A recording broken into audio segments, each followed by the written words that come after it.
Hey guys, tonight we're diving into something that might actually terrify you more than any horror story I've ever told. Picture this: you wake up tomorrow morning, and every single piece of technology has vanished. No phones, no tablets, no gaming consoles, nothing. Just you, some sticks, maybe a rock or two, and the expectation that you'll somehow entertain yourself for the next 12 hours without losing your mind. You're probably thinking, I'd survive that easily. But here's the thing. Most of you wouldn't last 2 hours before you'd be staring at the wall, wondering if watching paint dry counts as entertainment. In the next few minutes, you'll discover how children who lived thousands of years ago not only survived this reality, but actually thrived in ways that would put your gaming skills to shame.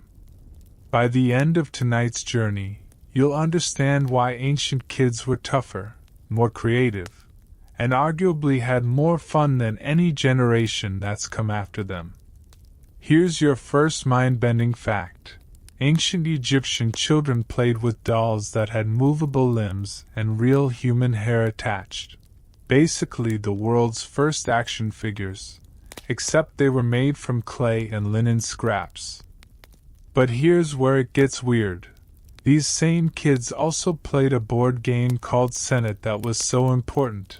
They buried it with pharaohs because they believed you needed to navigate the afterlife. Imagine being so good at a game that people think you'll need those skills when you're dead. So, before you get comfortable, take a moment to like the video and subscribe, but only if you genuinely enjoy what I do here. Drop a comment telling me where you're listening from and what time it is in your corner of the world. I love seeing how this little community spans the globe. Now dim the lights, maybe turn on a fan for that soft background hum, and let's ease into tonight's journey together. You're 5 years old, and the sun is creeping through the small window of your family's mud brick house in ancient Thebes. The air already carries that dry, dusty heat that will make the day feel like you're living inside an oven. But right now, in these precious early moments, there's a coolness that makes you want to stretch like a cat. Your sleeping mat is woven from reeds that your mother gathered from the Nile's edge, and it crackles softly as you shift, the sound mixing with the distant calls of ibis birds and the gentle lapping of water against the riverbank. There's no alarm clock shrieking at you, no notification sounds pinging from a dozen devices. Instead, you wake to the rhythm of your father's sandals slapping against the packed earth floor as he prepares for another day of hauling limestone blocks for the pharaoh's latest monument. Your mother is already grinding barley in the courtyard, the stone quern making that familiar scraping sound that means breakfast is coming, if you can call a handful of bread and maybe some dried fish a proper meal. But here's the thing that would blow your modern mind. You're not even slightly bored.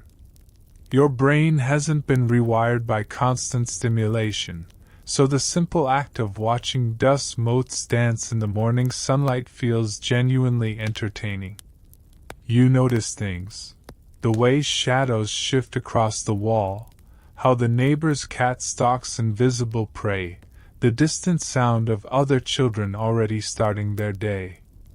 You roll off your mat and pad barefoot to the courtyard, where your most prized possession waits, a doll made from linen scraps and stuffed with papyrus. Her name is Nebet, and she's got real human hair that your aunt donated when she cut hers for a religious ceremony. Nebet's arms and legs move on tiny wooden pins, making her more articulated than most toys you'd find in a modern store. But she's not just a toy, she's your companion, your patient, your student, and sometimes your co-conspirator in the kind of adventures that would give today's parents heart attacks. Historians still argue whether ancient Egyptian children viewed their dolls as practice for parenthood or simply as beloved companions, but one thing's certain. These kids developed emotional intelligence and nurturing skills that many adults today struggle to master. They didn't just play house, they lived it, breathed it, and made it as real as their actual families.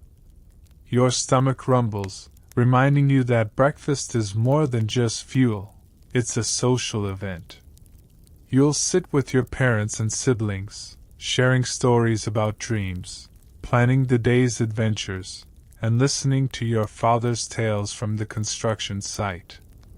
No one's staring at a screen, no one's scrolling through feeds, and somehow, impossibly, everyone seems perfectly content with this arrangement.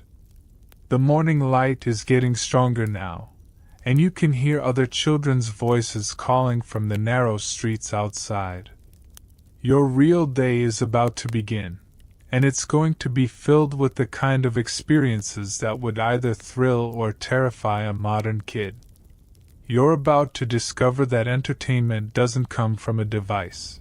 It comes from your imagination, your courage, and your willingness to turn the entire world into your playground. You clutch Nebbit against your chest and step into the dusty street, where the real magic of ancient childhood begins. The ground beneath your bare feet is already warming from the sun, and you can feel tiny pebbles and bits of pottery pressing into your soles, a sensation that would send modern kids running for shoes, but for you, it's just another texture in your sensory playground. Your neighbor Katie is already outside, and he's holding something that makes your eyes widen with envy, a wooden horse on wheels, carved by his grandfather from a piece of sycamore wood.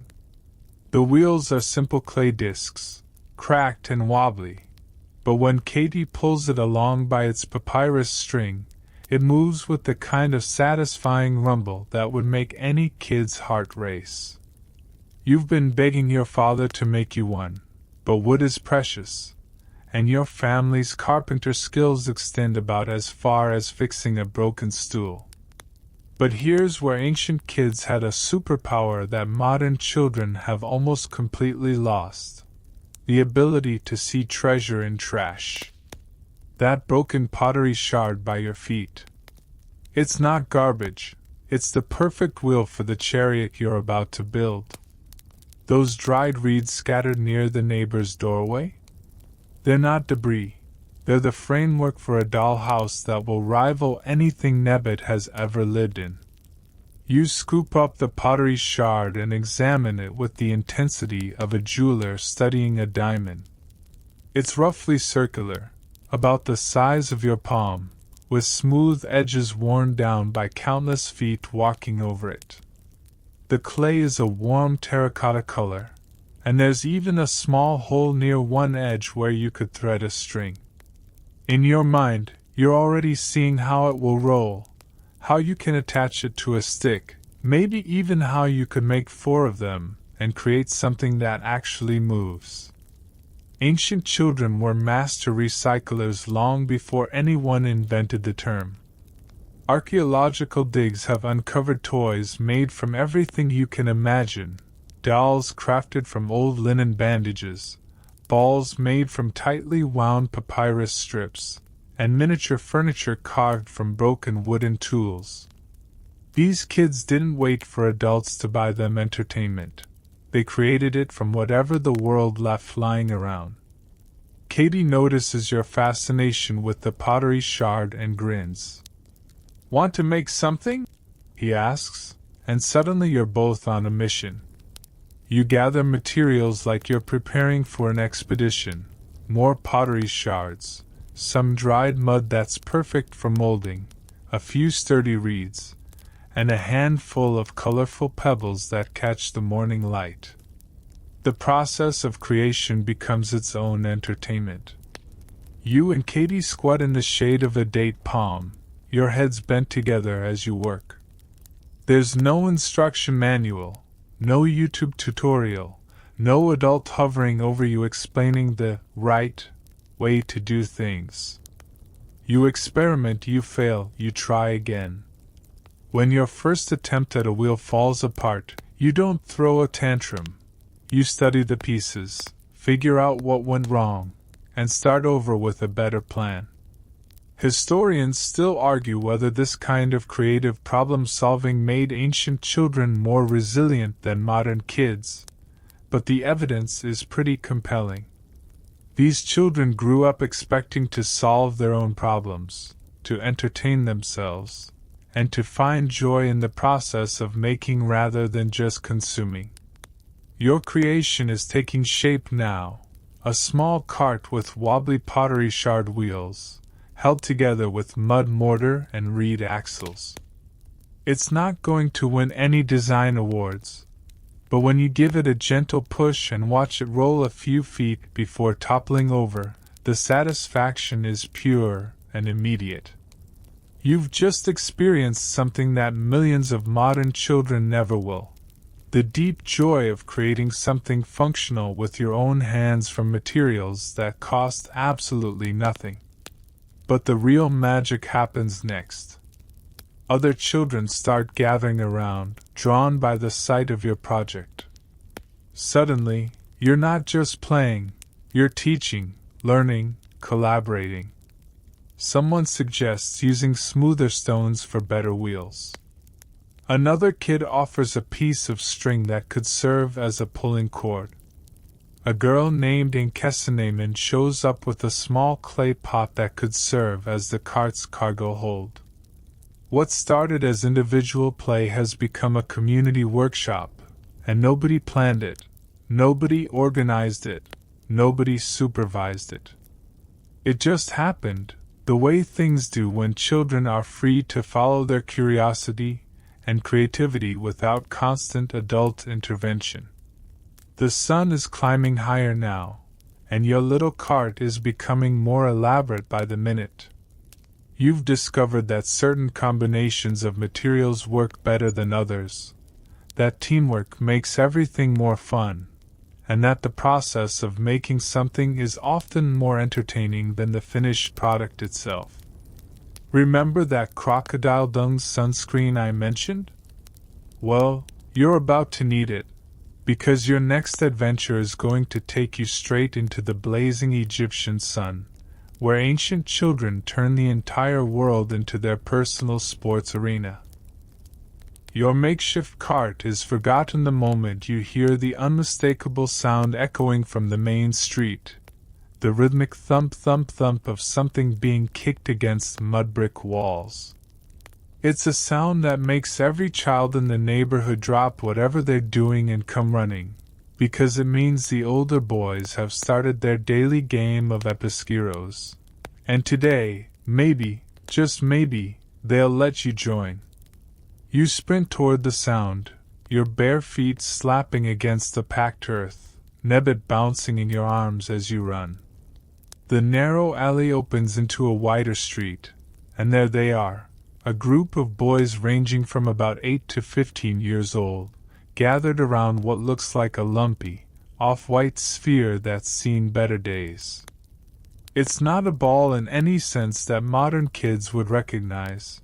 It's a pig's bladder that's been cleaned, inflated, and sewn shut with sinew. The surface is uneven, scarred from countless games, and it bounces in completely unpredictable directions. But here's what would absolutely blow your mind.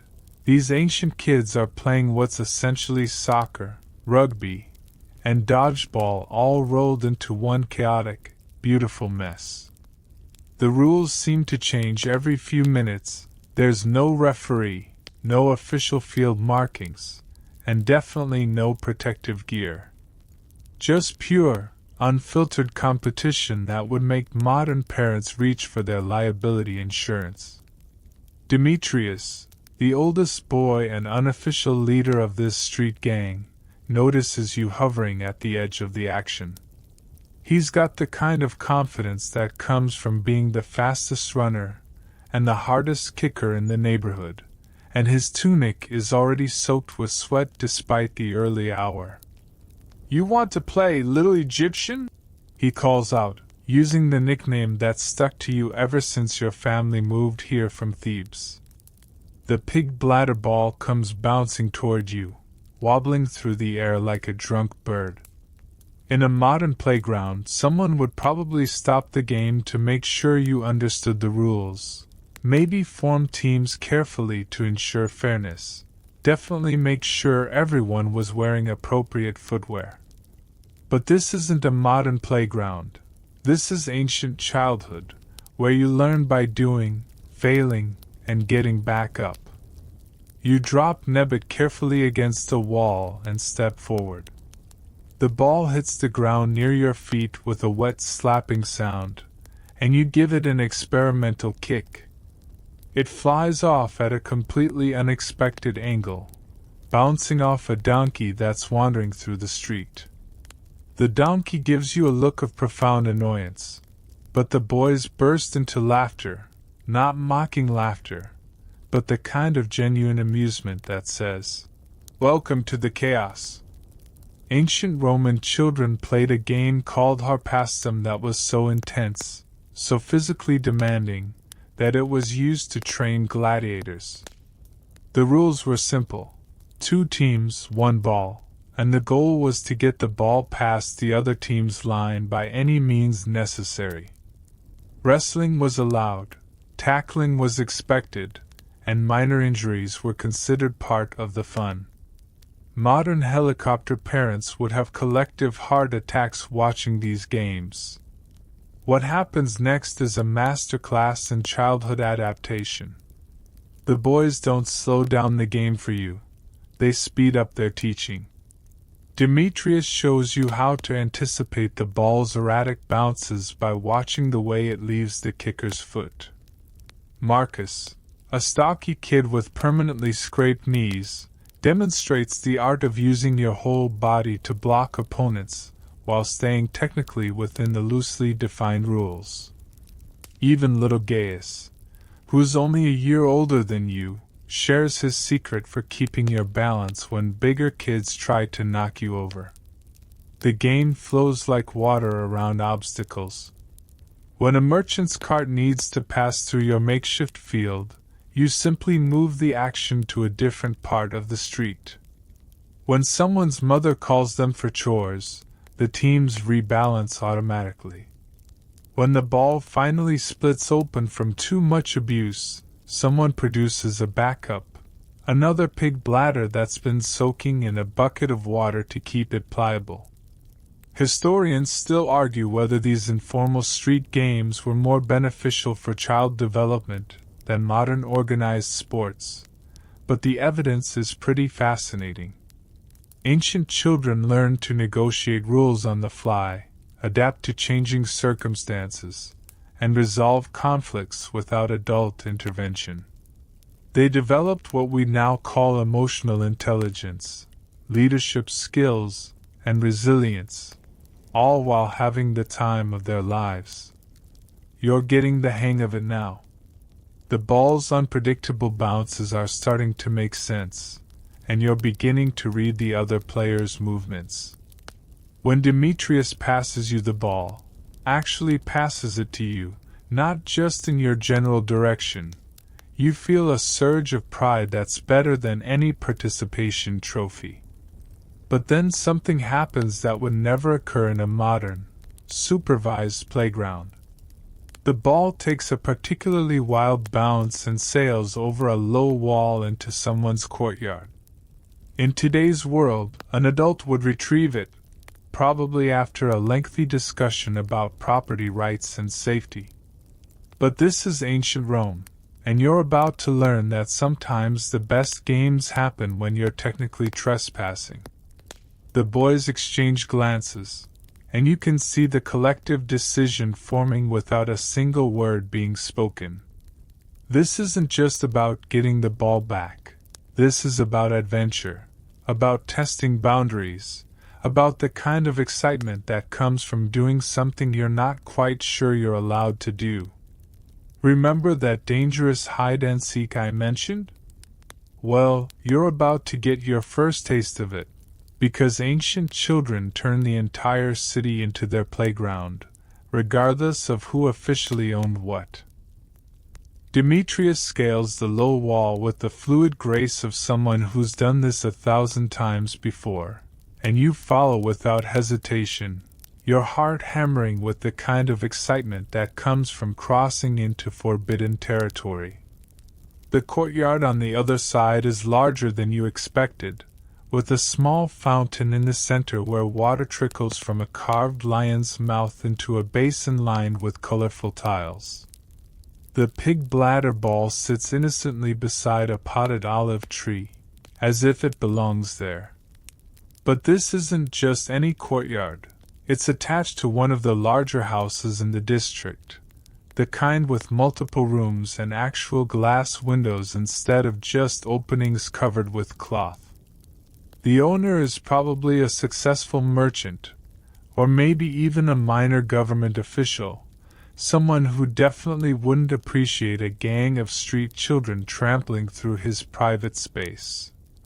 You're reaching for the ball when you hear it, the unmistakable sound of sandals slapping against stone, getting closer. Fast. Marcus hisses a warning from his perch on the wall, and suddenly everyone is moving with the kind of coordinated panic that only comes from extensive practice at escaping adult authority. Here's where ancient childhood gets really interesting. Modern kids would probably freeze, maybe start crying, definitely wait for an adult to sort out the situation. But you and your new friends have been training for this moment your entire lives. Without any discussion or planning, you all know exactly what to do. Demetrius snatches the ball and tosses it over the wall in one smooth motion. You scramble up the olive tree with monkey-like agility, finding handholds in the gnarled bark that your soft modern counterparts would never even attempt. Gaius dives behind the fountain, while Marcus simply drops flat against the ground behind a large ceramic storage jar, becoming practically invisible. The footsteps are getting closer, and you can hear a man's voice muttering something about "those damn children," and "no respect for property." Your heart is pounding so hard you're sure he'll hear it, but there's something else mixed in with the fear, pure, undiluted exhilaration. This is what adventure feels like when it's real, when there are actual consequences, when you're not just playing at danger but flirting with it. Ancient Roman children regularly played games that involved sneaking into places they weren't supposed to be. Archaeological evidence shows that kids left their marks, literally carved their names in drawings, in temples, public buildings, and private homes throughout the empire. These weren't acts of vandalism in the modern sense. They were proof of childhood adventures, evidence of a time when children had the freedom to explore their world without constant supervision. The man emerges into the courtyard, and you get your first good look at him through the olive leaves. He's middle-aged, wearing a toga that marks him as someone with money and status, and his expression suggests he's dealt with this exact situation before. He scans the courtyard methodically, his eyes passing right over Gaius behind the fountain and Marcus beside the storage jar. But then his gaze travels upward, and for one terrifying moment, you think he's spotted you in the tree. Your muscles tense, ready to scramble higher or maybe leap to the wall if necessary. The branch you're clinging to creaks softly, and a few leaves drift down toward the ground. The man pauses, tilts his head, and then does something completely unexpected. He chuckles.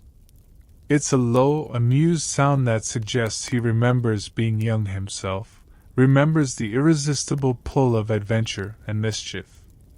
He walks over to where the ball had been sitting, notices the small depression it left in the soft earth, and shakes his head with what looks suspiciously like fondness. Next time, he calls out to the apparently empty courtyard, "Try not to trample my wife's herb garden." Then he turns and walks back into the house, leaving you and your friends in stunned silence. Historians still argue whether ancient adults were more tolerant of childhood mischief than modern parents. But incidents like this suggest a very different relationship between generations. Children were expected to push boundaries, to test limits, to learn through experience rather than instruction. Adults, in turn, seemed to understand that a certain amount of chaos was simply the price of raising independent, capable human beings. You wait a full minute before climbing down from the tree, your legs shaky with leftover adrenaline. The others emerge from their hiding spots, grinning with the kind of satisfaction that comes from a successful escape. Nobody talks about what just happened. There's no need to process it, analyze it, or learn lessons from it. It was adventure, pure and simple, and that's enough. But the real magic happens when you rejoin the game outside. The near capture has bonded your little group in a way that hours of ordinary play never could. You're not just kids kicking a ball around anymore. You're conspirators, partners in adventure, members of a tribe that understands the sweet thrill of danger narrowly avoided. The pig bladder ball feels different in your hands now, heavier somehow, charged with the memory of risk and escape.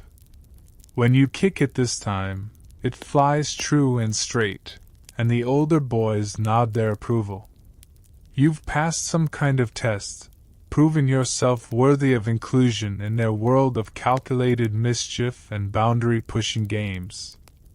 The sun is climbing higher, and the heat is starting to build toward the crushing intensity that will drive everyone indoors during the midday hours. But right now, in this perfect moment between morning coolness and afternoon fire, you're discovering that the best playground equipment isn't made of metal and plastic. It's made of courage, imagination, and the willingness to turn the entire world into your personal adventure zone. The heat is becoming unbearable, the kind that makes the air shimmer like water and turns every breath into a conscious effort. Your tunic is soaked with sweat, and the other boys are starting to look for shade, but you're not ready to give up on the adventure just yet. That's when Demetrius gets that look in his eyes, the one that means he's about to suggest something that's either brilliant or completely insane. "The river," he says simply, and every head turns toward him with expressions ranging from excitement to terror. He's talking about the Tiber, of course, the muddy brown waterway that cuts through the heart of Rome like a liquid highway. It's where the adults go to wash clothes, where merchants load and unload their boats, and where children go when they want to experience the kind of fun that comes with genuine life-or-death stakes. You've heard the stories, whispered in the kind of hushed tones usually reserved for ghost tales. Kids who got caught in the current and swept downstream. Others who encountered the massive river crocodiles that Roman merchants brought back from Egypt as exotic pets, only to release them when they got too big and dangerous.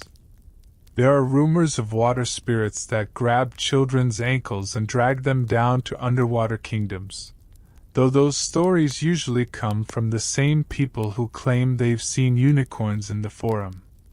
But here's the thing about ancient childhood that modern kids will never understand. Danger wasn't something to be avoided. It was something to be conquered. These children grew up in a world where survival wasn't guaranteed, where every day brought real risks, and where the ability to assess and manage danger was literally a life skill. The walk to the river takes you through parts of the city you've never seen before. You pass workshops where blacksmiths hammer red-hot iron into tools and weapons, the heat from their forges adding to the already oppressive temperature. You dodge carts pulled by oxen whose horns could easily impale a careless child, and you navigate around open sewers that would make modern health inspectors weep with despair. Ancient Roman children had a completely different relationship with risk than kids today. They walked through streets filled with actual hazards, wild animals, open flames, sharp tools, and yes, genuine criminals, not as victims waiting to happen, but as competent young humans learning to navigate a complex world. When you finally reach the riverbank, the sight takes your breath away. The Tiber stretches before you like a brown ribbon, its surface broken by the wakes of boats, and the occasional splash of something large moving beneath the water. The banks are lined with reeds and cattails, and you can see other groups of children scattered along the shoreline, some fishing with improvised hooks, others simply splashing in the shallows. Demetrius doesn't hesitate. He strips off his tunic and wades into the water with the confidence of someone who's done this countless times before. The other boys follow, and suddenly you're faced with a choice that will define your entire relationship with this group. Do you follow them into water that could literally kill you, or do you stay safe on the bank and mark yourself as someone who can't be trusted with real adventure? The water is shockingly cold against your sun-heated skin, and the bottom is soft mud that squishes between your toes and releases clouds of sediment with every step. You can feel the current tugging at your legs, gentle at first but growing stronger as you move deeper. There's something moving in the water near your feet, probably just a fish, but your imagination immediately conjures images of snapping jaws and razor-sharp teeth. But then something magical happens. Marcus shows you how to read the water, how to spot the safe shallows and avoid the deeper channels where the current runs fast and dangerous. Gaius demonstrates the art of floating on your back, using the river's natural buoyancy to rest while still staying alert for hazards. Even little Quintus, who can barely swim, knows exactly where the underwater rocks are positioned and how to use them as stepping stones. Historians still argue whether ancient children were actually better swimmers than modern kids, but the evidence suggests they had a much more intuitive understanding of water safety. They learned not through formal lessons but through gradual exposure, starting in the shallows and working their way deeper as their skills and confidence grew. The games you play in the water are unlike anything you've ever experienced.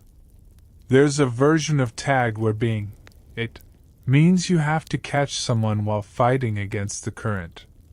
There's a contest to see who can hold their breath longest while floating face down, which sounds terrifying but somehow feels perfectly natural when you're doing it with friends who know exactly when to pull you up if something goes wrong.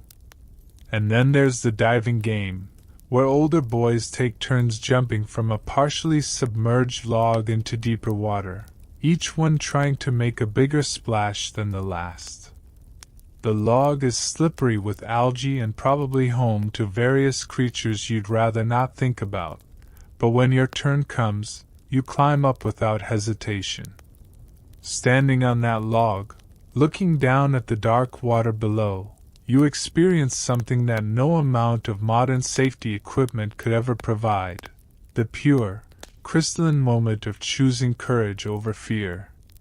The water looks impossibly deep, the current seems stronger from up here, and you're acutely aware that you're about to do something that could go very wrong. But you also know that this is what childhood is supposed to feel like: not safe, not predictable, not supervised, but alive with possibility and crackling with the electricity of real risk transformed into real adventure. You jump, and for one perfect moment, you're flying through the air with nothing but gravity and courage keeping you company. The water rushes up to meet you, and then you're plunging into a world of muffled sounds and swirling currents, your body cutting through the river like a human arrow. The cold hits you like a physical blow, driving the air from your lungs and making every nerve ending sing with shock and exhilaration. When you surface, gasping and triumphant, the other boys are cheering, not the polite, everyone gets a trophy kind of cheering you'd hear in a modern playground, but genuine, hard-earned respect for someone who just proved they belong in this brotherhood of risk-takers. You've crossed another invisible line, passed another test that no adult designed or supervised. But the real education is just beginning. As you float in the deeper water, catching your breath and feeling proud of your courage, Demetrius swims over with an expression that's suddenly serious. "See that?" he says, pointing to a section of the riverbank where the water looks deceptively calm. "Never swim there. The current runs underneath, and it'll pull you down faster than you can blink." This is how ancient children learned about danger, not through lectures or warning signs, but through direct instruction from peers who had already survived the learning process. Marcus shows you how to spot the telltale ripples that indicate underwater obstacles. Gaius demonstrates the swimming technique that works best when you're fighting against the current. Little Quintus, despite his size, knows more about reading water conditions than most modern lifeguards. Ancient Roman children who grew up near water developed an almost supernatural ability to assess aquatic dangers. They could tell the difference between safe swimming spots and death traps just by looking at the surface patterns. They knew which times of day the currents were strongest, which weather conditions made the water most dangerous, and how to rescue someone who got into trouble without becoming victims themselves. The games continue, but now they're layered with education. Every splash fight teaches you something about water resistance and body positioning. Every diving contest shows you how different techniques affect your entry angle and depth. When someone challenges you to swim to a partially submerged rock and back, you're not just showing off, you're learning to judge distances, manage your energy, and navigate obstacles. Then something happens that would send modern parents into absolute panic mode. A real crocodile surfaces about 50 yards downstream, its prehistoric eyes scanning the water with the kind of patience that comes from being an apex predator for millions of years. It's not huge, maybe 6 feet long, but it's definitely real, definitely dangerous, and definitely aware of your presence. The reaction from your swimming companions is fascinating. Nobody screams, nobody panics, nobody immediately swims for shore. Instead, they all go very still, watching the creature with the kind of focused attention that prey animals develop when they encounter predators. This isn't their first crocodile encounter, and it won't be their last. "Don't splash," Demetrius whispers, his voice carrying clearly across the water. "Move slowly toward the bank, but don't look like you're running." This is survival education at its most practical, not theoretical knowledge from a textbook, but life-saving information delivered in the moment when you actually need it. The swim to safety is the longest of your life. Every stroke feels deliberate, controlled, designed to minimize disturbance in the water. You can feel the crocodile's attention like a physical weight, and you're acutely aware that one wrong move could turn this adventure into a tragedy. But you're also discovering something remarkable about yourself. You can function under pressure, think clearly in dangerous situations, and trust your friends to guide you through genuine peril. Historians still argue whether exposure to real danger made ancient children more capable, or just more likely to become casualties. But the survivors clearly developed skills that modern kids never get the chance to learn. They understood that the world was genuinely dangerous, that their choices had real consequences, and that competence was literally a matter of life and death. When you finally reach the shallows, your legs are shaking with exhaustion and leftover adrenaline. The crocodile has lost interest and disappeared back into the murky depths. But the lesson remains crystal clear. This isn't a theme park, there are no safety nets, and the only thing standing between you and serious harm is your own skill and judgment. But here's the paradox that would confuse modern safety experts. Instead of feeling traumatized or wanting to avoid the water forever, you feel more confident than ever. You've faced a real predator and survived. You've learned to read danger signs and respond appropriately. You've discovered that you can trust your friends and yourself in situations where trust literally means survival. Remember that bone dice gambling I mentioned earlier? Well, you're about to discover that ancient children didn't just gamble with knucklebones. They gambled with their lives every single day. And somehow, most of them not only survived but thrived. The afternoon sun is beating down mercilessly now, turning the riverbank into a furnace and making even the crocodile-infested water look inviting. But your new brotherhood of adventurers has other plans, and Demetrius is already leading you away from the Tiber toward a part of the city you've never explored before.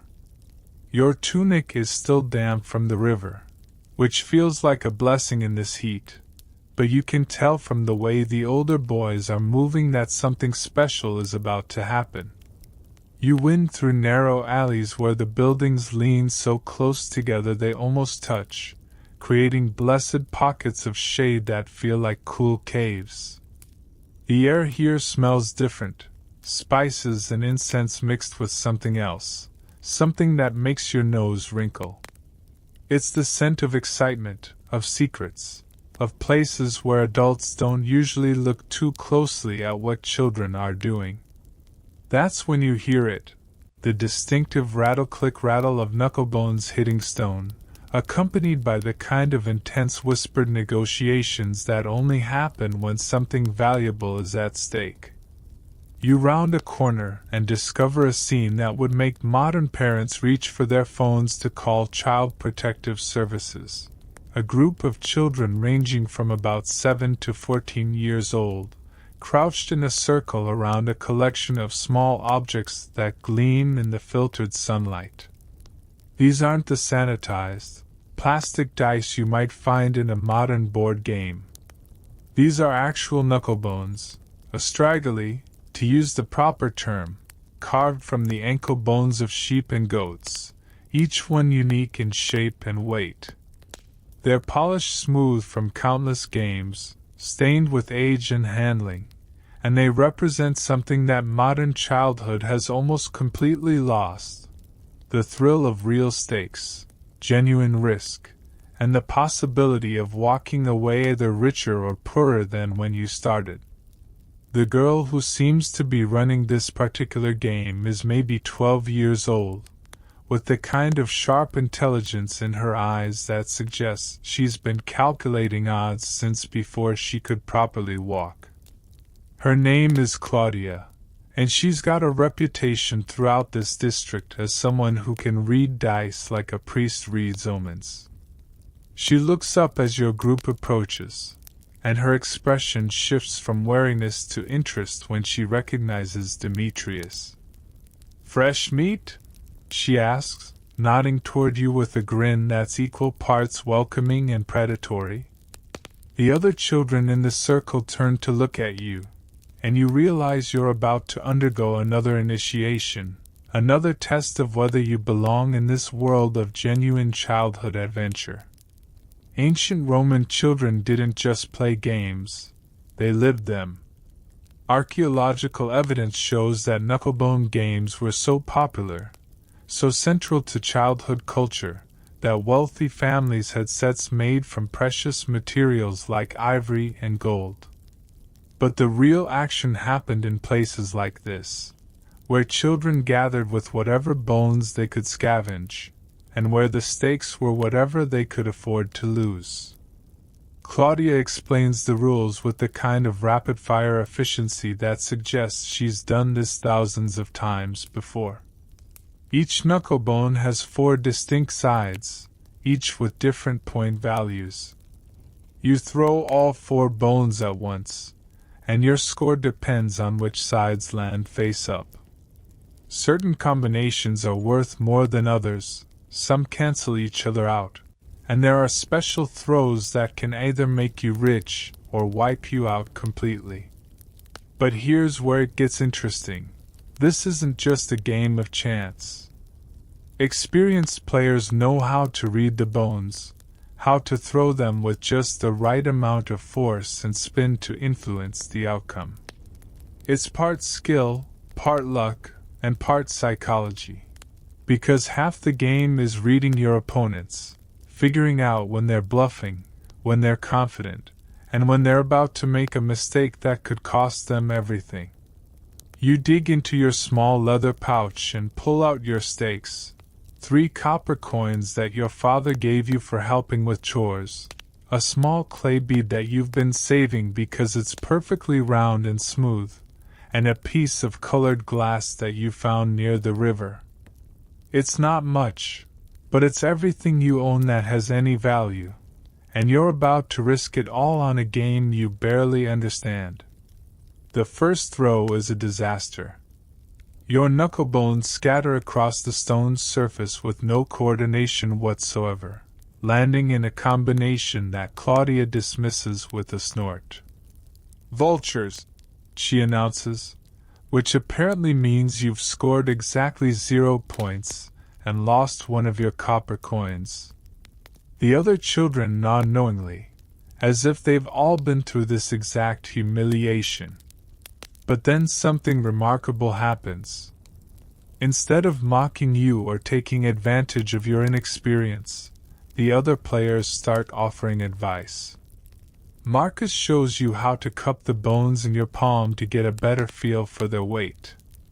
A girl named Livia demonstrates the wrist motion that gives you the most control over the throw.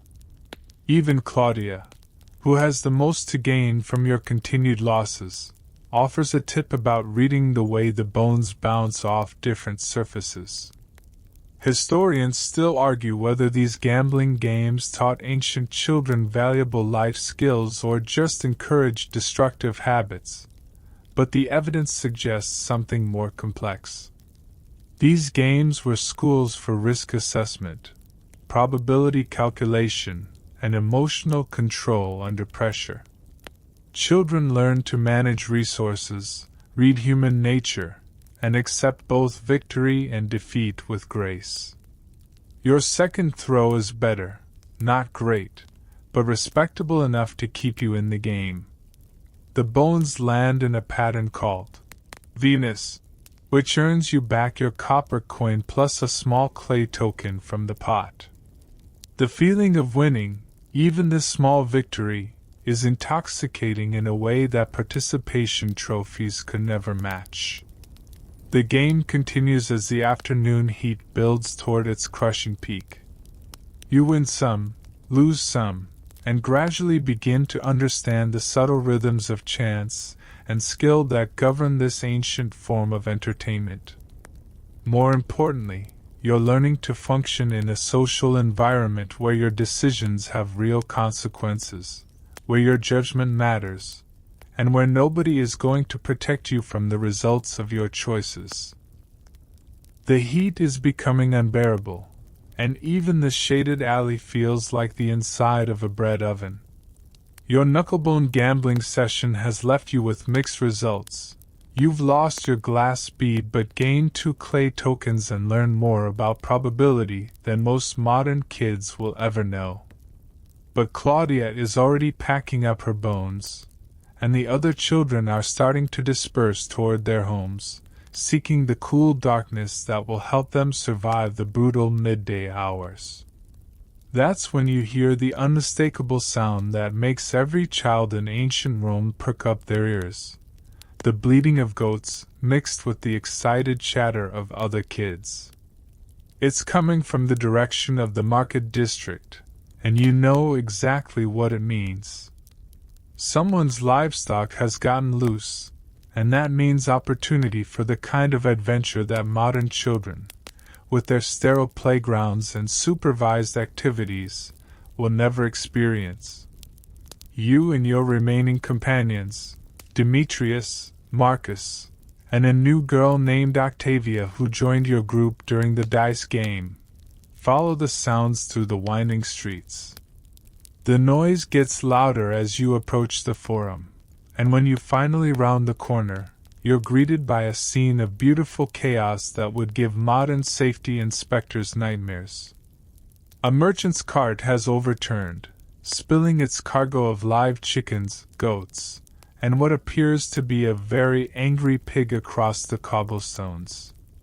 The merchant himself is running around frantically, trying to recapture his escaped livestock while cursing in at least 3 different languages.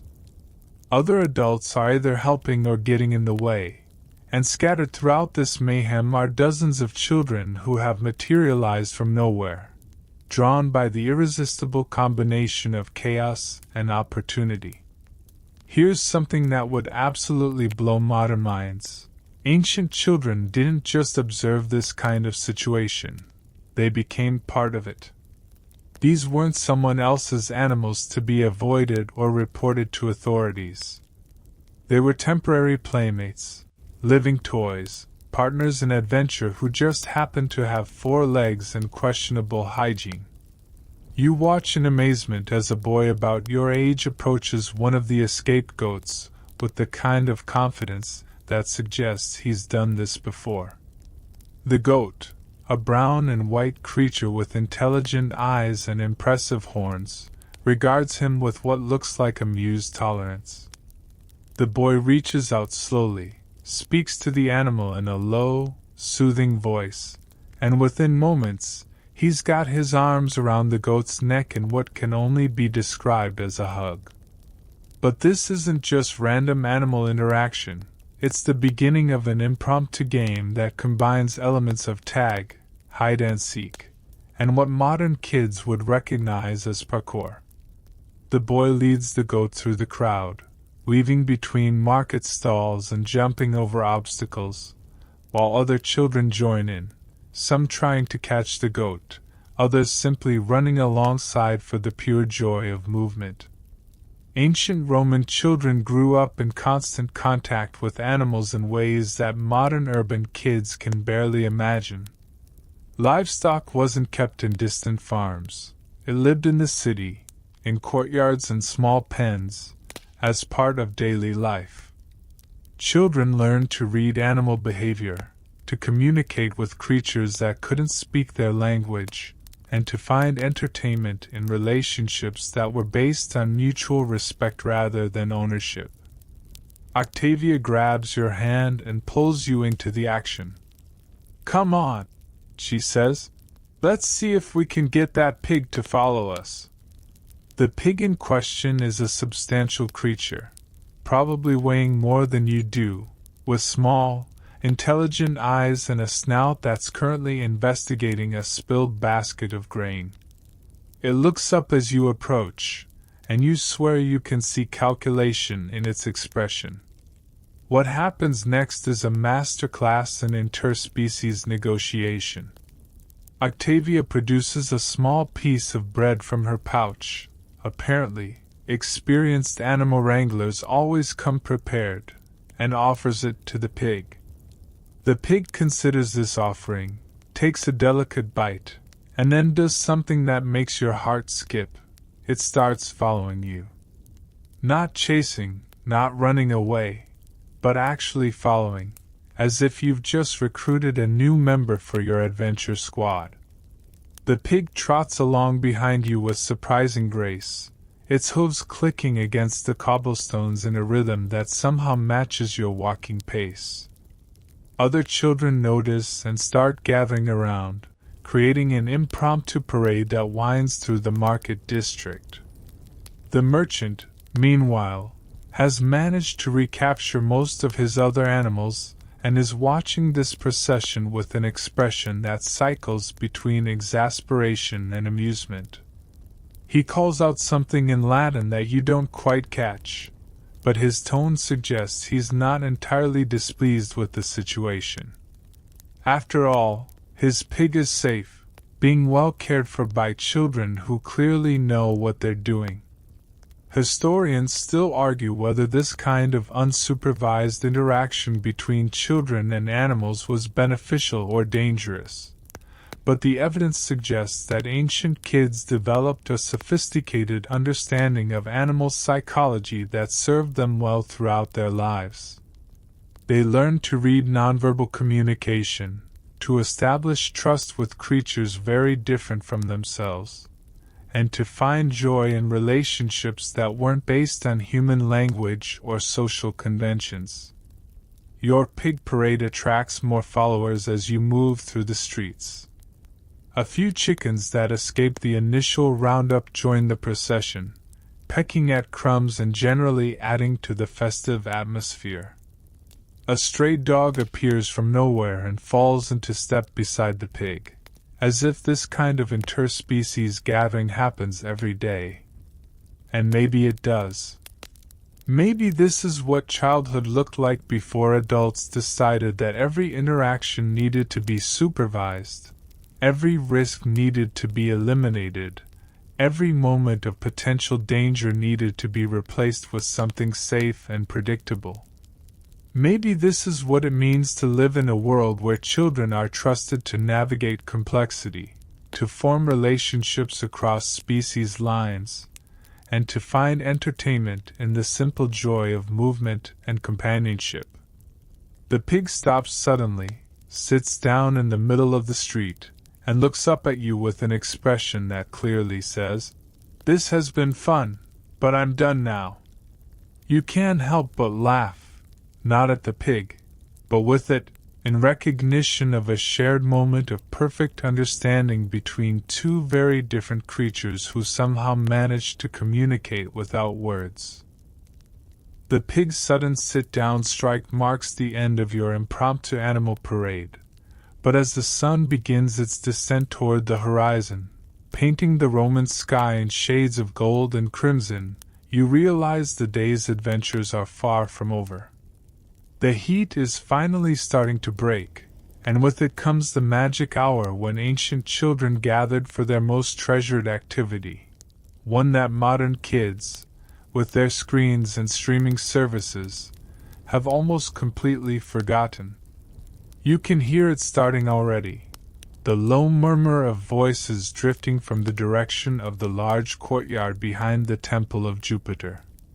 It's a sound that draws children like honey draws flies, because it means someone is about to tell a story, and not just any story, the kind of epic tale that will make your heart race, your palms sweat, and your imagination catch fire in ways that no movie or video game ever could.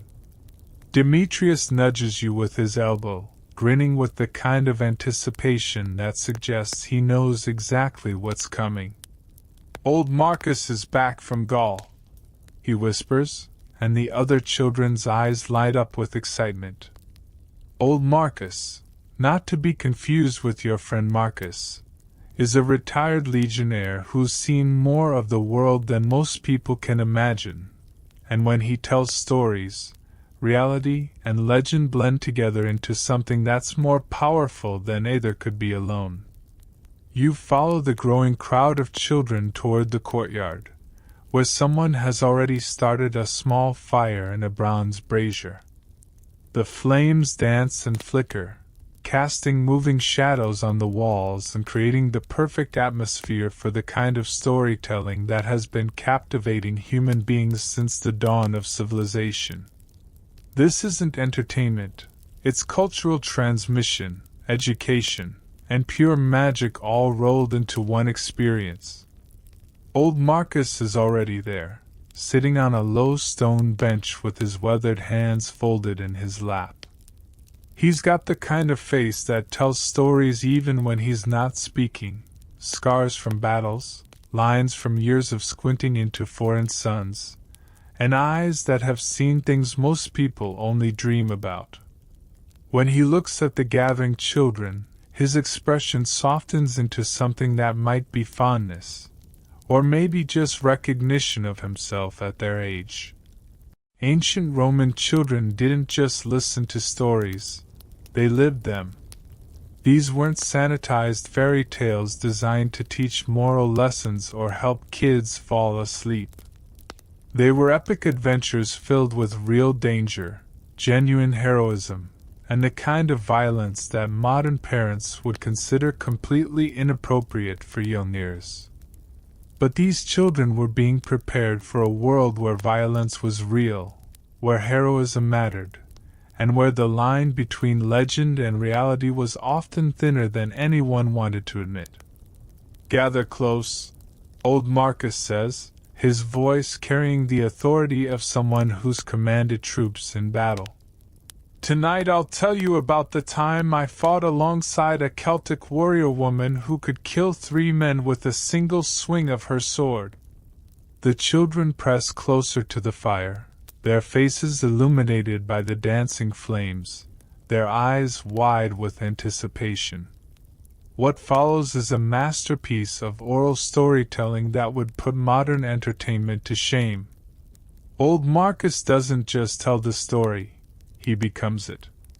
His voice changes to match different characters, his hands gesture to illustrate sword fights and cavalry charges, and his eyes reflect the firelight in ways that make you believe you're actually seeing the battles he describes.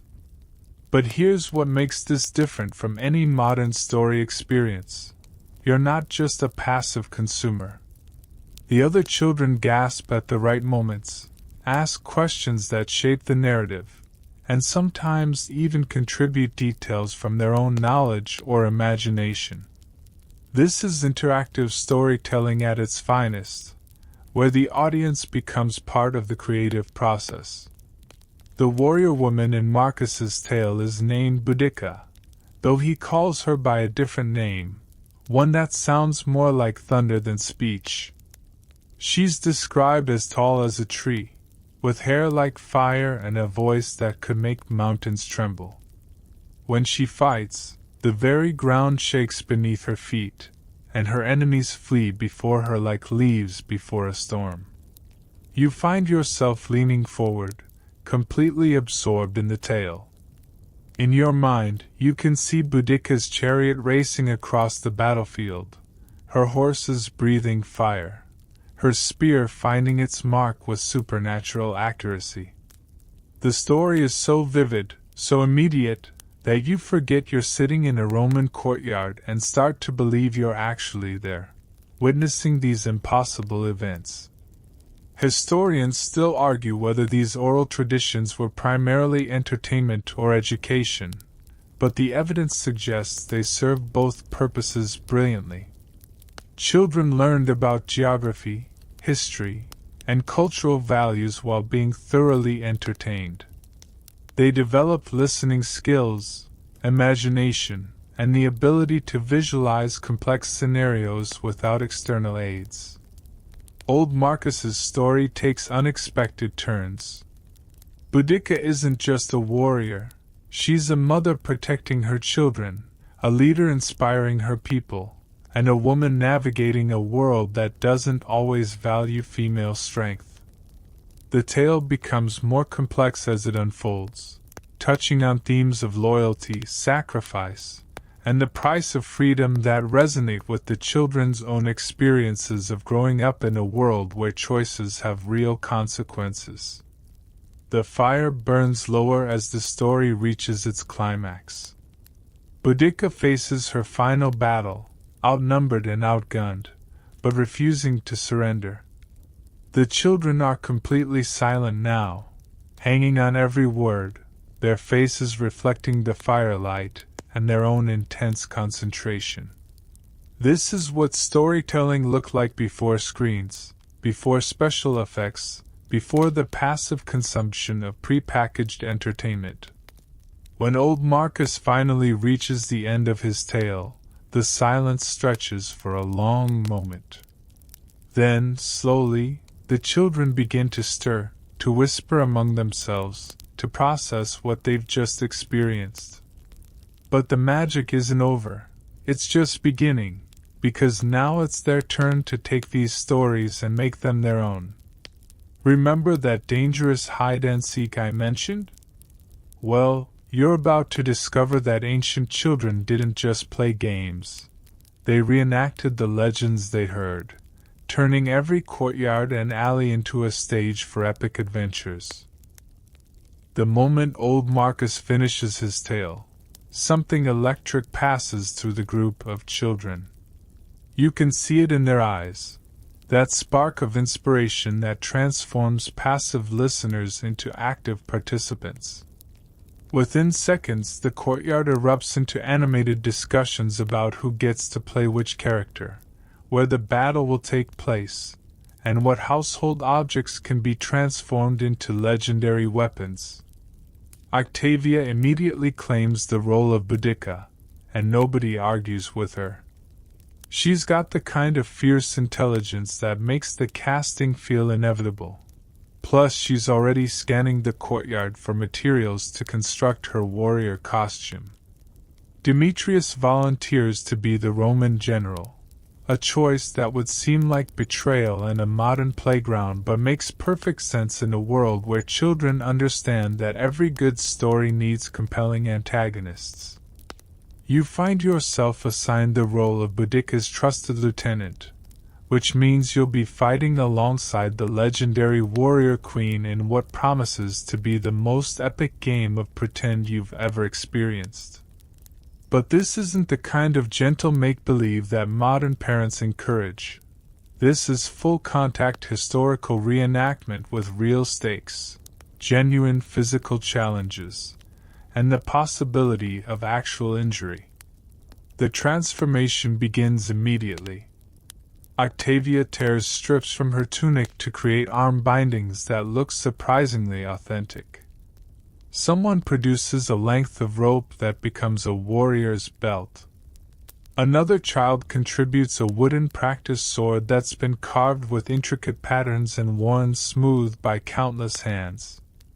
Within minutes, your group has assembled costumes that would make professional theater companies jealous. Ancient Roman children didn't just play dress-up. They became the characters they portrayed. Archaeological evidence shows that children's games often involved elaborate costumes, improvised weapons, and scenarios that closely mirrored real historical events. These weren't sanitized versions of adult activities but genuine preparation for the roles they would eventually play in society. The courtyard becomes a battlefield as you and your fellow warriors take your positions. The fire in the brazier serves as the sacred flame that Boudica must protect, while the various architectural features of the space transform into hills, forests, and enemy fortifications. Every shadow becomes a potential hiding place, every pillar a defensive position, every open space a killing field where heroes will either triumph or fall. What happens next is a masterclass in collaborative storytelling that puts modern video games to shame. The battle unfolds organically, with each participant contributing to the narrative through their actions rather than their words. When Demetrius leads his Roman legion in a flanking maneuver, you and Octavia respond with a tactical retreat that draws the enemy into a carefully prepared ambush. The combat is surprisingly sophisticated. These children have learned sword techniques from watching real gladiators, archery skills from hunting expeditions, and tactical thinking from listening to veterans like old Marcus. When they fight, even in play, they're demonstrating genuine martial knowledge that most modern adults have never acquired. You duck behind a stone column as a wooden javelin whistles past your ear, thrown with enough force to be genuinely dangerous. This isn't the kind of safe, supervised play that modern children experience. It's the real thing, with real risks and real consequences. When Marcus, your friend, not the storyteller, takes a particularly hard hit from a practiced sword, he doesn't cry or run to an adult for comfort. He shakes it off, grins, and throws himself back into the battle with renewed determination. The game reaches its climax when Octavia, fully embodying her role as Boudica, climbs onto a low wall and delivers a speech that would make professional actors weep with envy. She speaks of freedom, of protecting the homeland, of fighting against impossible odds because some things are worth dying for. Her voice carries across the courtyard with genuine passion, and for a moment, you forget you're playing a game. Historians still argue whether these kinds of violent play activities were beneficial for child development, or simply reflected the brutal realities of ancient life, but the evidence suggests something more complex. Children who engaged in this kind of dramatic play developed leadership skills, tactical thinking, and emotional resilience that served them well throughout their lives. The battle ends, as all great battles must, with a moment of perfect dramatic timing. Boudica falls, not from enemy action but from her own choice to sacrifice herself for her people. Octavia's performance is so convincing that several of the younger children actually start to cry, believing for a moment that their friend has been genuinely hurt. But then comes the magic that makes this kind of play so powerful: the resurrection, the return to ordinary life, the gradual transition from legendary characters back to regular children. Octavia sits up, grins, and becomes herself again, but something has changed. She's experienced leadership, felt the weight of responsibility, and discovered that she can inspire others through the power of her words and actions. The other children gather around, discussing the battle with the kind of detailed analysis that sports commentators would envy. They talk about tactics that worked, moments of particular brilliance, and ways the game could be improved next time. This isn't just entertainment, it's education, character development, and social bonding all wrapped up in an experience that feels like pure fun. As the fire burns lower and the shadows grow longer, you realize that you've just participated in something that modern children rarely experience, a form of play that challenges you physically, emotionally, and intellectually all at the same time. You've been a warrior, a tactician, and a storyteller, and you've done it all without any adult supervision or electronic assistance. Remember that apprentice work play I mentioned? Well, you're about to discover that ancient children didn't just pretend to be adults. They actually performed adult tasks, and somehow managed to make even the most mundane chores feel like adventures. The epic battle has left everyone exhausted but exhilarated, and as the evening shadows begin to lengthen across the courtyard, you hear a sound that would make modern children groan with disappointment: the call to work. But here's where ancient childhood reveals another of its secrets. The line between play and labor was so blurred that children often couldn't tell the difference, and somehow, that made everything more interesting. Your mother's voice carries across the evening air, calling you home to help with the bread preparation for tomorrow's meals. In a modern world, this would be the end of fun, the beginning of boring chores that interrupt your entertainment. But you're living in an ancient world where work isn't separate from play. It's just another form of adventure, another opportunity to learn skills that will serve you for the rest of your life. You bid farewell to your warrior companions and make your way through the darkening streets toward home. The city feels different at this hour, quieter but somehow more alive. Oil lamps are beginning to flicker in windows, creating pools of warm light that spill onto the cobblestones. The air carries the sense of cooking food, burning wood, and the indefinable smell of a city settling into evening routines. When you arrive home, you find your mother already at work in the small courtyard behind your house. She's kneeling beside a large stone quern, grinding wheat into flour with the kind of rhythmic motion that suggests she's done this thousands of times before. The sound is hypnotic, a steady scraping that seems to match the rhythm of your heartbeat. But here's what would astonish modern observers. Your mother doesn't look annoyed or burdened by this work. Her face shows the kind of focused concentration that people today associate with meditation or yoga. She's not just making flour, she's participating in a ritual that connects her to countless generations of women who have performed this same task, in this same way, for thousands of years. "Come," she says, gesturing for you to kneel beside her. "Your hands are getting strong enough to help with the real work." This isn't a punishment or an interruption of your childhood. It's a promotion, a recognition that you're ready to take on genuine responsibility. Ancient Roman children began contributing to household labor as soon as they could walk steadily. This wasn't child abuse or exploitation. It was education in its most practical form. Children learned by doing, by participating in the real work of survival, by gradually taking on more complex tasks as their skills and strength developed. Your mother shows you how to hold your hands on the upper stone, how to apply pressure while maintaining the circular motion that grinds the grain. It's harder than it looks. Your arms start aching within minutes, and you can't seem to maintain the steady rhythm that makes the work efficient. But your mother doesn't criticize or take over.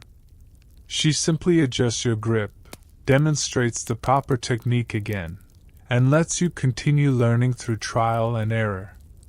The work becomes meditative in a way that modern children, accustomed to constant stimulation, would find impossible to understand.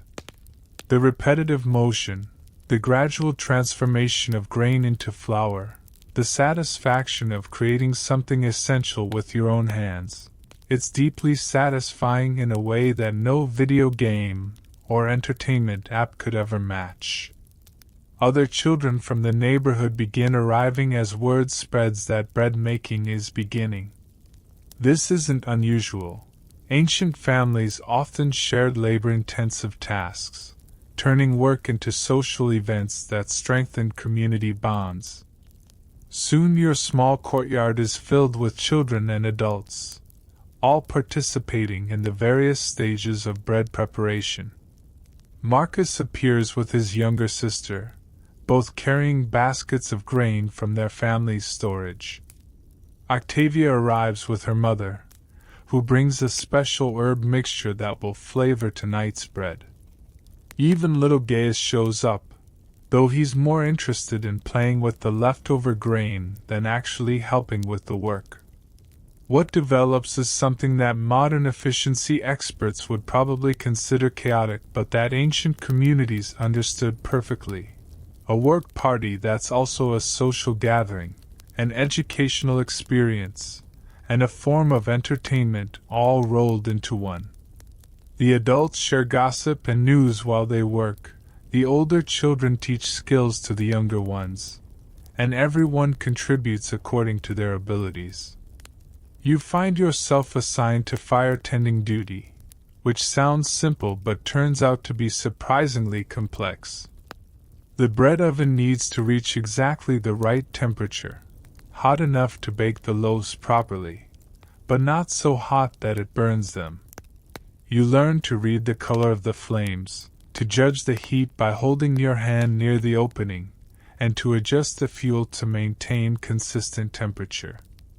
Historians still argue whether this kind of child labor was beneficial or harmful, but the evidence suggests that children who grew up participating in essential work developed a sense of competence and self-worth that many modern kids never experience. They understood that their contributions mattered, that their families depended on their skills, and that work could be both meaningful and enjoyable. The bread-making process becomes a lesson in chemistry, physics, and biology all at once. You learn how yeast works, why kneading develops gluten, and how heat transforms raw dough into nourishing food. But you're not learning these things from textbooks or lectures. You're discovering them through direct experience, through the evidence of your own senses. As the evening progresses, the work takes on an almost magical quality. The courtyard fills with the warm, yeasty smell of rising dough. The fire crackles and pops, sending sparks dancing into the darkening sky. The adults' voices create a comfortable background murmur, while the children's laughter punctuates the steady rhythm of work. When the first loaves finally emerge from the oven, golden brown and fragrant, you feel a surge of pride that no participation trophy could ever match. You helped create this food, contributed to your family's survival, and learned skills that will serve you for the rest of your life. The bread tastes better than anything you've ever eaten, not because it's. The warm bread is still cooling on wooden racks when you hear the sound that makes every ancient child's heart race with anticipation, the distant baying of hunting hounds echoing from the hills beyond the city walls. It's not yet dawn, but the hunting party is already assembling, and today, for the first time in your young life, you've been invited to join them. Not as a full participant, of course, but as part of the children's auxiliary that follows the real hunters and learns the ancient arts of tracking, patience, and coordinated pursuit. Your father shakes you awake while the stars are still bright overhead, his calloused hand gentle on your shoulder. "Today you learn to hunt," he whispers, and those 5 words contain more excitement than a modern child would experience in a month of birthday parties and amusement parks. This isn't entertainment. It's initiation into one of humanity's oldest and most essential skills. You dress quickly in your warmest tunic and the sturdy sandals that your mother made from leather scraps. The morning air is crisp with the promise of autumn, and you can see your breath forming small clouds as you step into the courtyard. Other children are already gathering in the pre-dawn darkness, their faces pale but eager in the flickering light of oil lamps. Demetrius is there, of course, along with Marcus and several older boys you recognize from the neighborhood. But there are also children you've never seen before, kids from the farming districts outside the city, whose families depend on hunting to supplement their grain-based diets. These rural children move with a different kind of confidence, their eyes already scanning the darkness for signs and movements that city kids like you wouldn't even notice. The adult hunters are impressive in a way that would make modern outdoorsmen weep with envy. They carry spears with iron points that gleam in the lamplight, bows made from wood that's been seasoned for years, and hunting knives that have been passed down through generations. But more importantly, they carry knowledge, an understanding of animal behavior, weather patterns, and tracking techniques that represents thousands of years of accumulated wisdom. Ancient Roman children who participated in hunting expeditions weren't just along for the ride.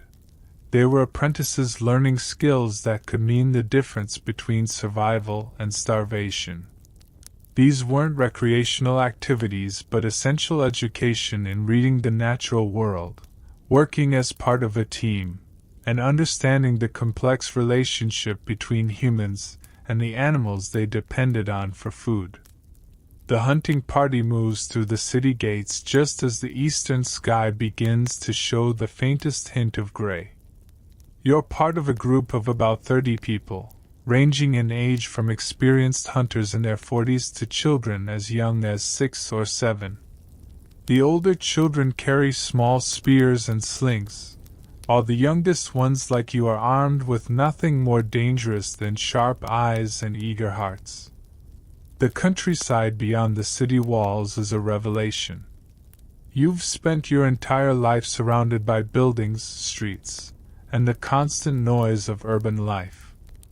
But out here, the world is vast and quiet, filled with subtle sounds and movements that require completely different skills to interpret. The crunch of frost-covered grass under your feet, the distant call of a hunting bird, the almost imperceptible rustle that might indicate the presence of prey. It's like learning an entirely new language. Your first lesson comes from a boy named Lucius, who's maybe 2 years older than you but moves through the landscape with the confidence of someone who's been doing this since he could walk. He shows you how to read tracks in the soft earth, the distinctive hoof prints of deer, the paw marks of wild boar, the scratches that indicate where animals have been feeding or marking territory. "See this?" he whispers, pointing to a depression in the mud near a small stream. "Red deer, probably a young buck, passed here maybe 2 hours ago. See how the edges of the print are still sharp? If it was older, they'd be more weathered." This is education at its most practical. Not theoretical knowledge from books, but survival skills learned through direct observation and experience. The hunting party spreads out in a formation that's been perfected over centuries.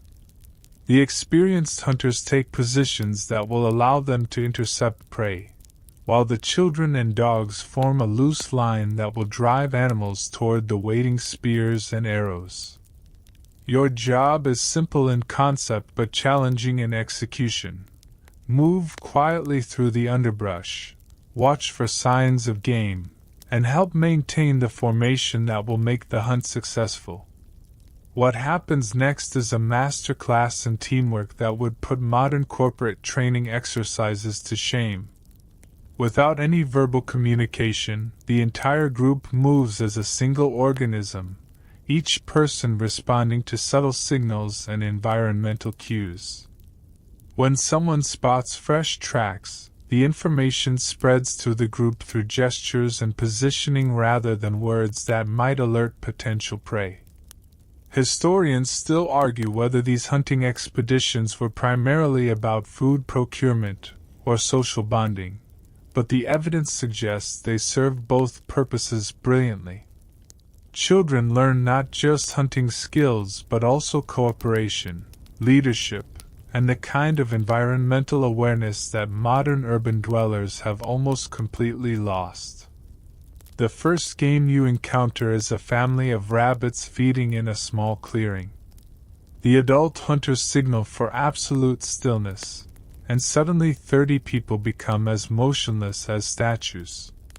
You can feel your heart pounding with excitement, but you force yourself to remain perfectly still, understanding instinctively that any movement could ruin the careful setup that's been hours in the making.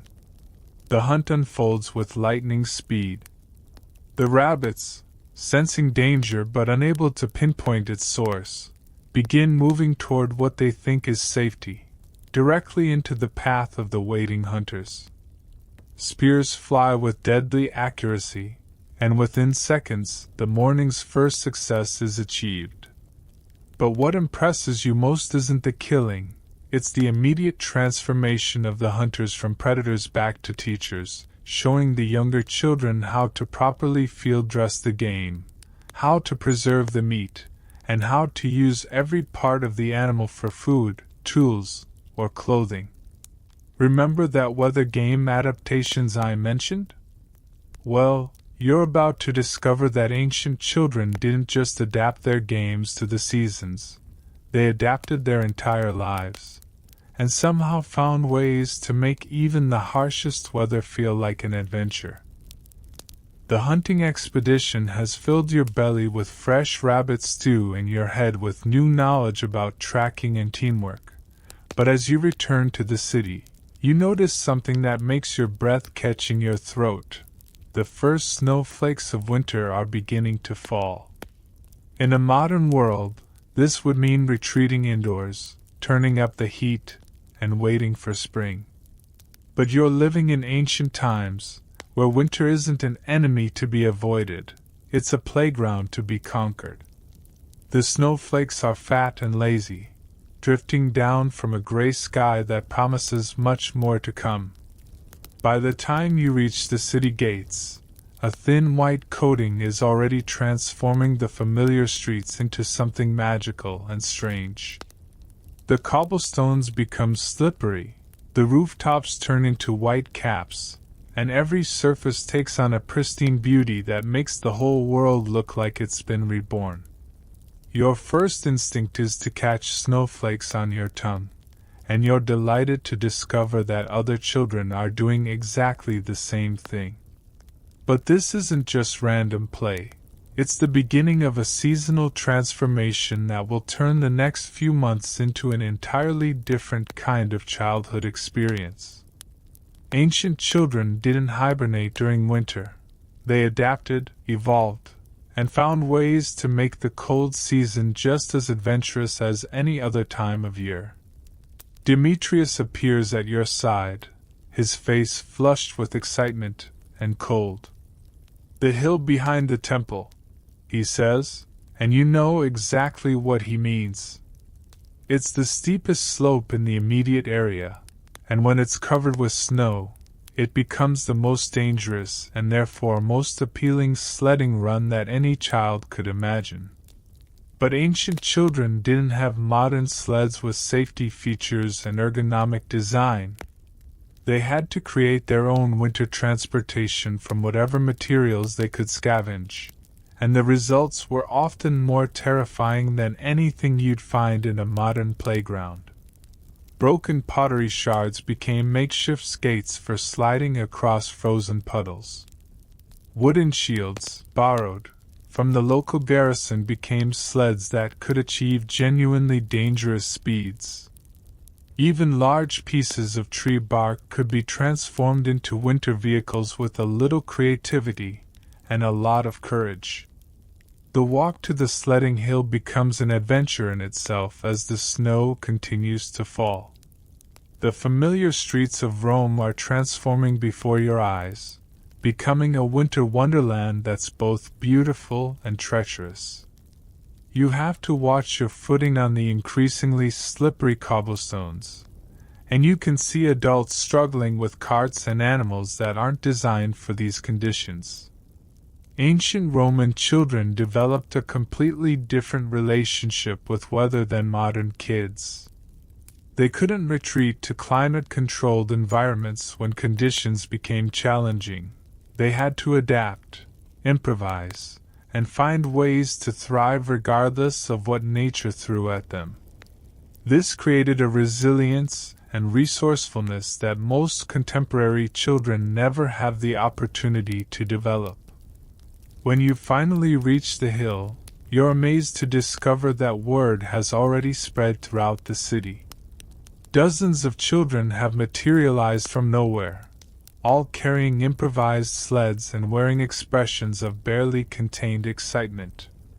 The slope stretches down from the temple complex toward the lower city, a white ribbon of possibility that promises thrills and probably a few spectacular crashes.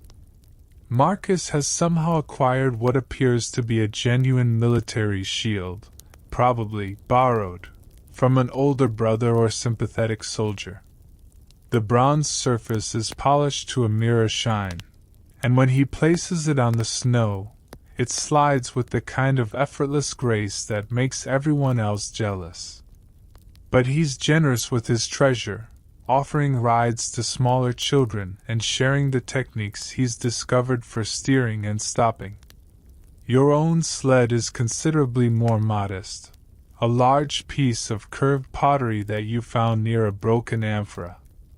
It's not much to look at, but when you sit on it and push off from the top of the hill, it performs admirably.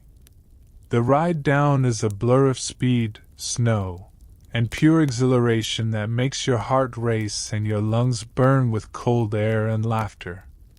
But here's where ancient winter play gets really interesting. These children don't just slide down hills and call it entertainment. They create elaborate games that combine sledding with elements of strategy, competition, and genuine risk. There are races where multiple sleds start simultaneously, creating the kind of chaos that would give modern safety inspectors nightmares. There are target games where riders try to hit specific markers while maintaining control of their improvised vehicles. The most popular game involves something that modern children would recognize as a primitive form of capture the flag, except played on sleds at high speed on a steep, icy slope. Two teams start from opposite sides of the hill, each trying to reach a marker at the bottom while preventing the other team from achieving the same goal. The result is a combination of sledding, wrestling, and tactical thinking that's both hilarious and genuinely dangerous. Historians still argue whether this kind of unsupervised winter play was character building or simply reckless, but the evidence suggests that children who grew up with this level of freedom developed superior balance, coordination, and risk assessment skills. They learn to make split-second decisions under pressure, to recover from falls and crashes, and to help teammates who got into trouble. You're in the middle of a particularly intense capture-the-flag game when disaster strikes. Your pottery sled hits a hidden rock and disintegrates, sending you tumbling through the snow in a spectacular crash that would probably result in lawsuits and emergency room visits in a modern context. But this is ancient Rome, where crashes are just part of the learning process. The other children gather around, not to call for adult help or express concern about liability, but to make sure you're okay and help you find materials for a new sled. Within minutes, someone has located another piece of suitable pottery, and you're back in the game as if nothing happened. The crash becomes just another story to tell, another badge of honor in your growing collection of childhood adventures. As the afternoon progresses and the snow continues to fall, the games become more elaborate and creative. Someone discovers that the fountain near the temple has frozen over, creating a natural ice rink where children can practice the ancient art of sliding on improvised skates. Others begin building snow fortifications for what promises to be an epic snowball battle that will probably last until spring. Remember that coming-of-age challenges I mentioned? Well, you're about to discover that ancient children didn't just wait for adults to declare them ready for responsibility. They created their own tests, their own rituals, and their own ways of proving that they were ready to take on the challenges of the adult world. The snow has been falling for 3 days now, transforming Rome into a white-blanketed city that feels both familiar and utterly foreign. But today is different. Today marks the beginning of something that modern children will never experience. Your first real test of whether you're ready to leave childhood behind and take on the responsibilities of the adult world. The older boys in your neighborhood have been whispering about it for weeks, and now, finally, you've been deemed worthy to attempt the challenge that will determine your place in the social hierarchy for years to come. It starts with Demetrius appearing at your door just after dawn, his face serious in a way you've never seen before. "Today we find out if you're really one of us," he says, and the weight in his voice tells you this isn't another game or adventure.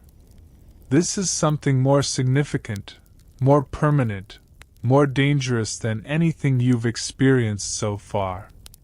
The challenge is deceptively simple in concept but terrifying in execution. You must spend an entire night alone in the ruins of the old amphitheater outside the city walls, armed with nothing but a small knife, a piece of flint for making fire, and whatever courage you can muster. No adult supervision, no safety net, no way to call for help if things go wrong. Just you, the darkness, and whatever creatures, both real and imagined, might be lurking in the shadows.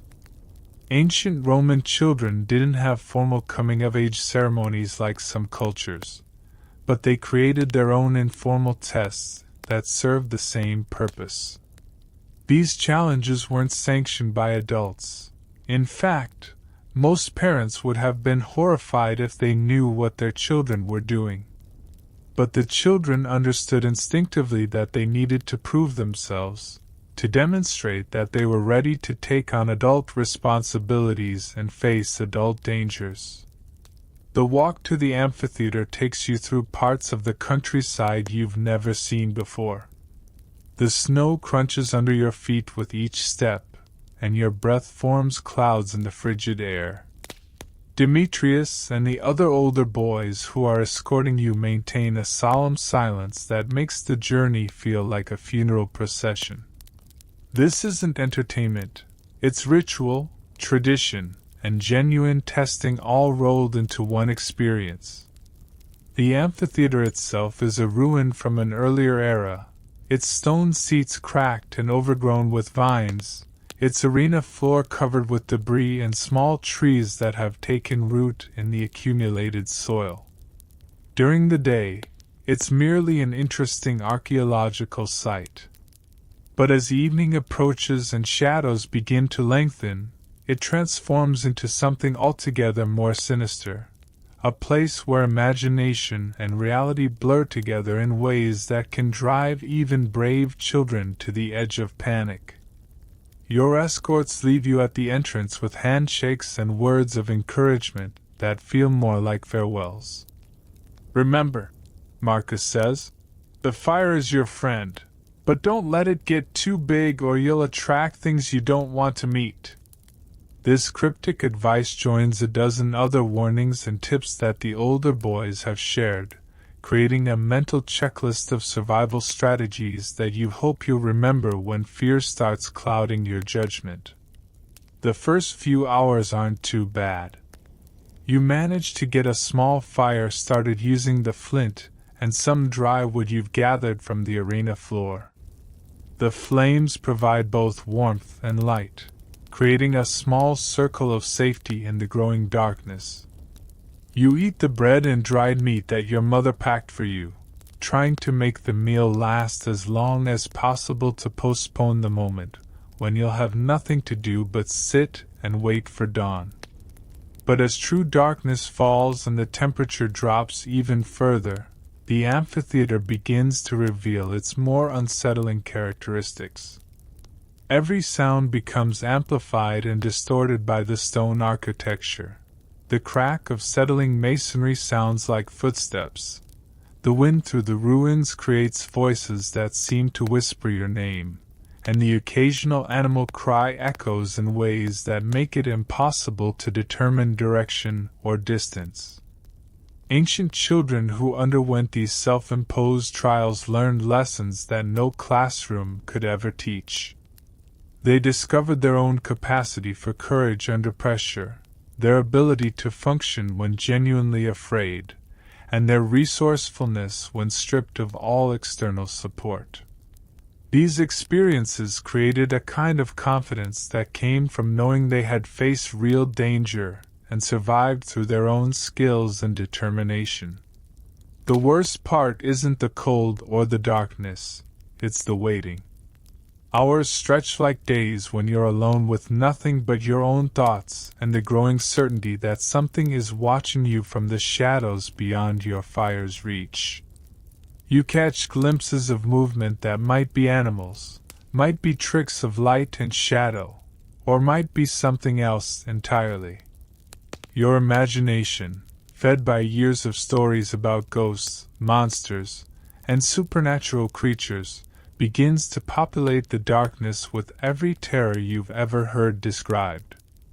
Historians still argue whether these informal initiation rituals were beneficial character-building exercises or simply dangerous hazing that put children at unnecessary risk.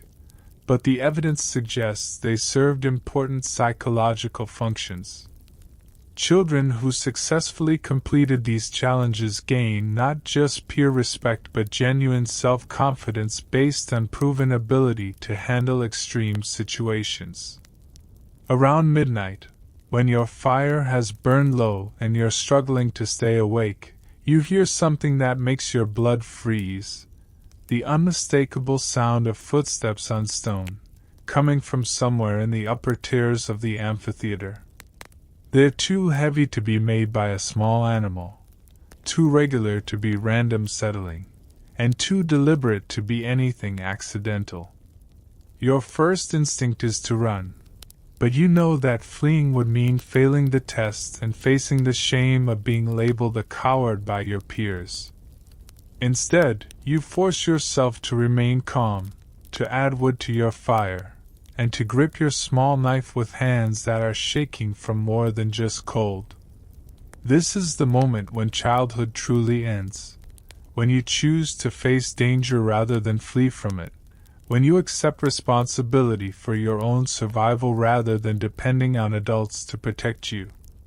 The footsteps continue for what feels like hours, circling the amphitheater at a distance that keeps the source just beyond the reach of your firelight. You never see what's making the sound, never get confirmation of whether it's human, animal, or something else entirely. But you stay at your post, tend your fire, and prove to yourself that you can function under pressure even when every instinct is screaming at you to run. When dawn finally breaks over the amphitheater walls, painting the snow-covered ruins in shades of gold and pink, you feel a transformation that goes deeper than mere relief. You've spent a night alone with your fears and emerged victorious. You've proven that you can be trusted with real responsibility, real danger, and real consequences. You're no longer just a child playing at being grown up. You're a young person who has earned the right to be taken seriously. The sun is setting now, painting the Roman sky in shades of amber and rose that seem to glow from within. You've survived your night of testing, earned your place among the older children, and proven to yourself that you can face genuine danger without flinching. But as you make your way back through the snow-covered streets toward home, you realize that this day, this entire childhood, has been leading to something even more profound than personal courage. You pause at the top of the hill overlooking the city, the same hill where you slid just days ago, and take in the view that has become as familiar as your own heartbeat. The buildings stretch out below you like a patchwork quilt of stone and tile, smoke rising from countless chimneys where families are preparing their evening meals. Oil lamps are beginning to flicker in windows, creating pools of warm light that speak of safety, comfort, and the simple pleasure of being home. But what strikes you most powerfully is the silence. Not the absence of sound. You can hear the distant murmur of voices, the clip-clop of horses on cobblestones, the bark of dogs and the cry of night birds. It's a different kind of silence, the absence of the electronic hum that would define childhood in ages yet to come. No screens flickering with artificial light, no notification sounds demanding attention, no digital voices competing for your consciousness. Instead, there's something that modern children will never experience: the profound peace that comes from being fully present in your own life, completely engaged with the physical world around you, utterly connected to the people and places that make up your daily existence. Your entertainment has come from your own imagination, your challenges from real risks, your education from direct experience rather than second-hand information. Ancient Roman children lived in a world where boredom was impossible because everything was potentially interesting, where creativity was essential because no one else was going to entertain you, and where competence was literally a matter of survival. They developed skills, relationships, and inner resources that would serve them throughout their lives, not because adults designed educational programs, but because life itself was the curriculum. You think about Nebbit, your beloved doll, waiting for you at home. She's more than a toy now. She's a companion who has shared your adventures, a confidant who has listened to your fears, and a reminder of the creative power that transforms simple materials into treasured possessions. Remember that makeshift cart you built with pottery shards and reeds? It taught you more about engineering, problem solving, and collaboration than any modern STEM program ever could. The pig bladder ball games weren't just exercise. They were lessons in physics, teamwork, and adapting to unpredictable circumstances. The knucklebone gambling taught you probability, risk assessment, and emotional control under pressure. The storytelling sessions fed your imagination while transmitting cultural values and historical knowledge.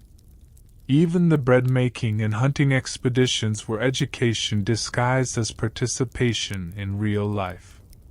As you descend the hill toward home, you pass other children engaged in their own evening activities. A group of younger kids are playing a clapping game that teaches rhythm and coordination. Older children are gathered around a small fire, sharing stories and jokes that will become part of their shared cultural memory. Everyone is engaged, active, present in ways that future generations will struggle to understand. The snow continues to fall, each flake catching the last light of day before settling onto the growing blanket that covers the city. You realize that this winter will bring new challenges, new games, new opportunities to test yourself against the elements and emerge stronger.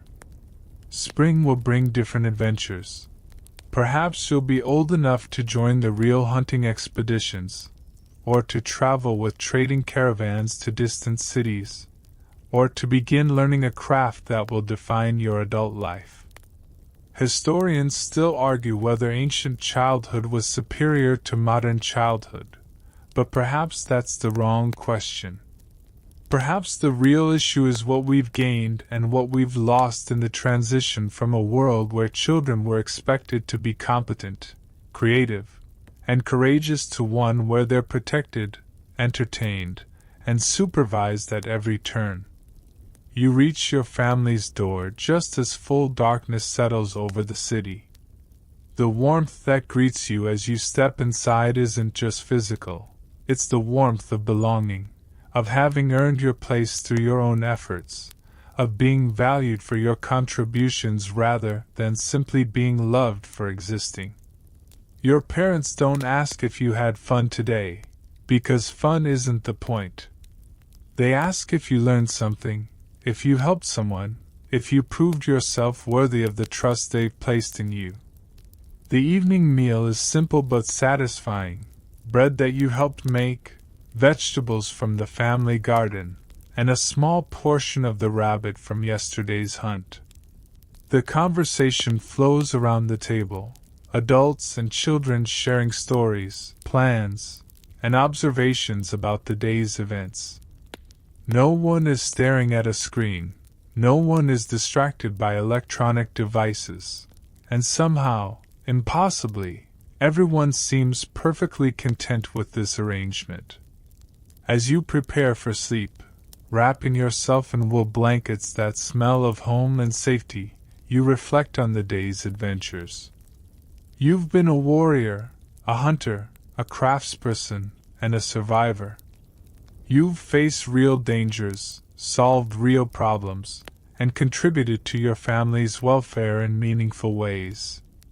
You've learned skills that will serve you throughout your life, formed friendships based on shared adventures rather than shared entertainment, and discovered reserves of courage and competence that you didn't know you possessed. The last thing you see before sleep takes you is the gentle flicker of the oil lamp beside your bed, casting dancing shadows on the wall that seem to move with the rhythm of your breathing. Tomorrow will bring new adventures, new challenges, new opportunities to grow and learn and prove yourself worthy of the trust that the adult world has placed in you.